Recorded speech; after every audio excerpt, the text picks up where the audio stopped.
Kanala gələn su həyətə dolur, ərazilər su içindədir.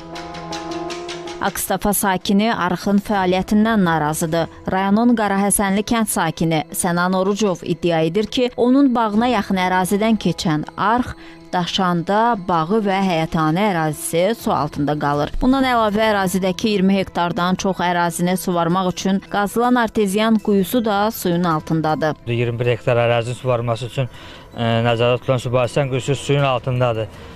50 sota yaxın ərazi, evim, həyətyanı sahəm su altında qalır. Problem ondan ibarət ki, buradan belə su qalmır. Vətəndaşlar da buradan su sulayarkən məcburdular əkin əkirlər, hamı sulamalıdır. Sulayarkən mənim həyətyanı sahəm, evim su altında qalır. Arxın daşması digər qonşuların öz bağlarını suvarması nəticəsində yaranır. Vətəndaş illərdir bu vəziyyətdən əziyyət çəkdiyini bildirir. Bu məsələ neçə illərdir aktualdır, 10 ilə yaxın da aktualdır. Öz aktuallığını qoruyub saxlayır.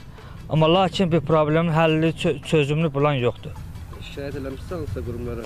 Bəli, icra orqanlarına hər yerə şikayət eləmişəm. Buranın betonlaşdırılması ilə bağlı.